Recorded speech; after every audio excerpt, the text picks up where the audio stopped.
Like, I will jump through hoops because I want everyone to like me. And when I say everyone, I mean everyone, to the point that if there are people that I do not like, that I do not admire, I think they are weak of character, I sort of hate their outfit, like there's nothing about them that I find redeeming, and in my head I'm like, no one likes you. But if I find out that that person does not like me, I'm like, what's wrong? Why don't you like me? Love me, right?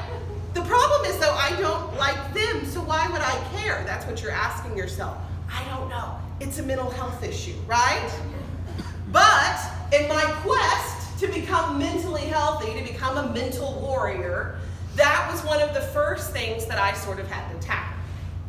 I had to deal with the fact that I had to sort of get rid of this need to please everyone in my life.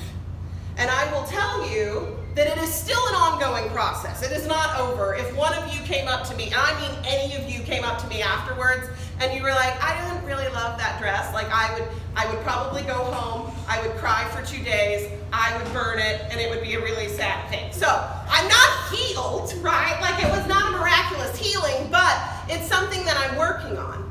And I want all of you guys to work on it too, because when you are a people pleaser, you are at the mercy of everyone else's opinion. And opinions are like assholes, right? Right. Ooh, yes, I said ass in a meeting. It's true though.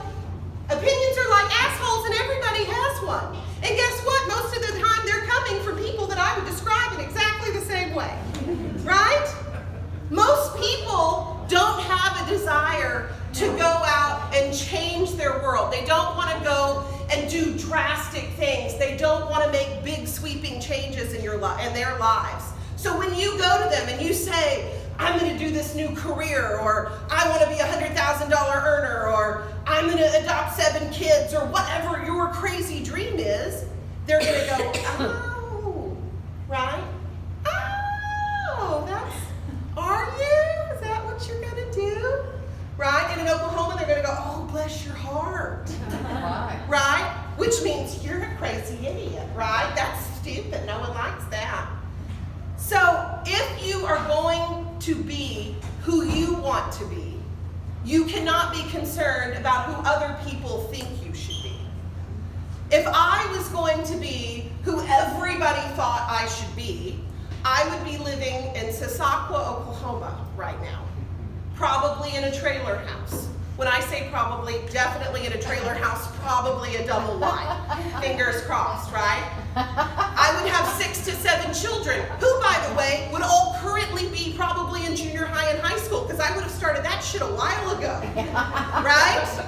Like, I would be struggling every single week to make my payments on my house. I would be trying to figure out how I was going to birth the next calf. Like, I would be doing things that are not at all in my wheelhouse, that wouldn't make me happy, but that was the life that I was supposed to live. That's what I was taught. What else I was taught, and this is a fun one, is that if my husband were to tell me to do something, I would have been expected just to do it, right? Because it was a small town. I was supposed to be barefoot pregnant and living in my trailer. Right. So what I'm telling you is that if I had been forced to live that life, I would not have been a happy gal. Like, not a little bit. So don't force yourself to live any kind of life except the one that you want. But know that if you're going to live the life that you want, that is going to mean that other people might get disappointed in you. Other people might shake their head at you. Other people might say, bless your heart. But again, those people are assholes. Right? So why do we care what they think? We don't. And if you do, for even a second, remember, you don't want the life that they're trying to prescribe to you. So don't prescribe to their expectations. Okay? So have a good Monday. I don't know where Steve is.